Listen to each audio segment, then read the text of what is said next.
Defenses in tort law. Contributory negligence. At common law, contributory negligence acted as a complete defense.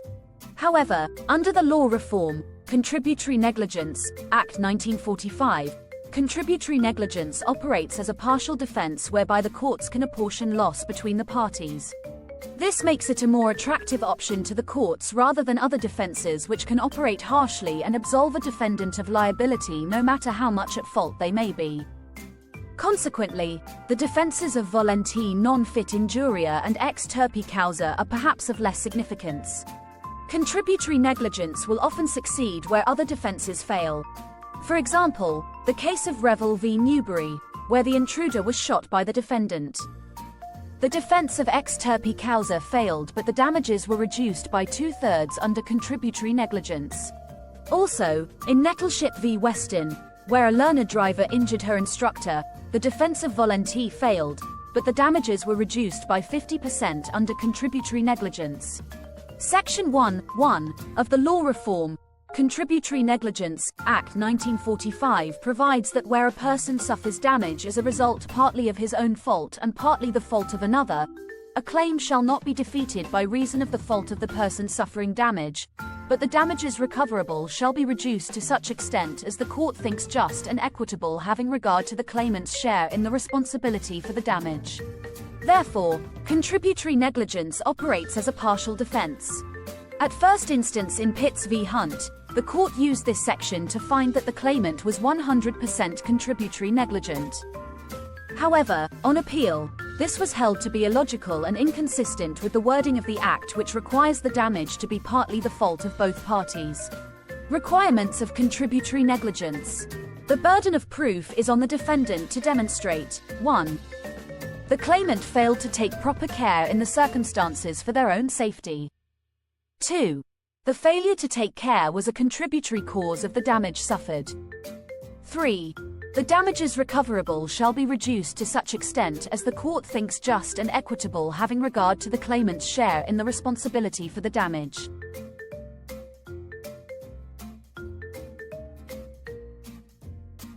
Failure to take proper care for one's own safety differs from the standard for breach of duty. In Davies v. Swan Motor, Lord Justice Bucknell stated, "It is not necessary to show that the negligence constituted a breach of duty to the defendant.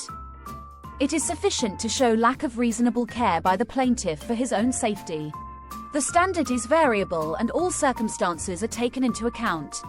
Children, particularly young children, are unlikely to be found to have failed to take proper care." In Goff, an infant, v. Thorns, 2 children aged 10 and 13 were crossing a road. A lorry slowed and beckoned them to cross. They were both hit by a bubble car which overtook the lorry.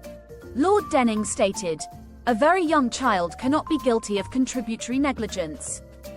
An older child may be, but it depends on the circumstances. A judge should only find a child guilty of contributory negligence if he or she is of such an age as to be expected to take precautions for his or her own safety, and then he or she is only to be found guilty if blame should be attached to him or her."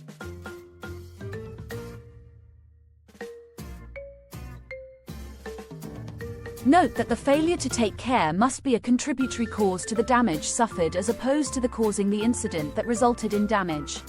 This point was made clear in Capps v. Miller, where the non-fastening of the crash helmet made no difference to whether the collision would occur, but made a difference to injury sustained. Common examples of what constitutes failing to take care for own safety include failure to wear safety items and protective clothing such as safety goggles, hard hats, seatbelt, Froome v. Butcher, and crash helmet, O'Connell v. Jackson, Capps v. Miller.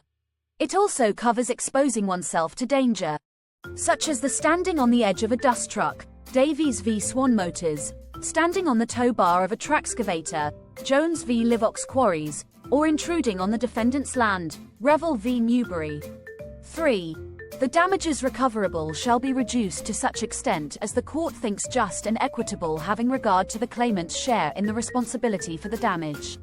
In Froome v. Butcher, Lord Denning stated in relation to not wearing a seatbelt, damages should be reduced by 25% if the injury would have been prevented altogether, A 15% reduction should be made if the injuries would have been less severe, and no reduction if the wearing of a seatbelt would have made no difference.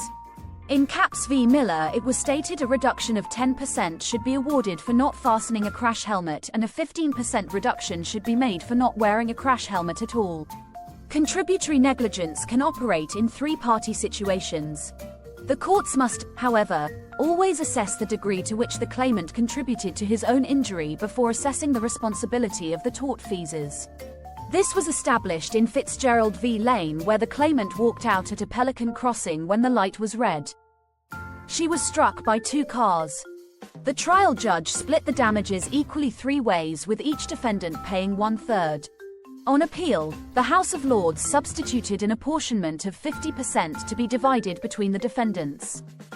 The court is to first assess the full damages and then assess the degree to which the claimant contributed to their own injuries. Then reduce the damages accordingly. A claimant is not to be overcompensated simply because there are 2 defendants. In summary, contributory negligence is a partial defense in claims. It applies where the claimant fails to take proper care of their own safety, and that failure to take care was a contributory cause of the damage suffered. The courts are to assess the degree to which the claimant contributed to their own injury and reduce damages accordingly. This video is part of a series of videos on law from www.e-lawresources.co.uk. Please subscribe to our YouTube channel www.youtube.com/@e-lawresources. It's free to do so and will help us to keep providing these videos. Check out our website, which provides lecture outlines and case summaries. See also www.elawrevision.org.uk for revision games and quizzes. Thanks for watching.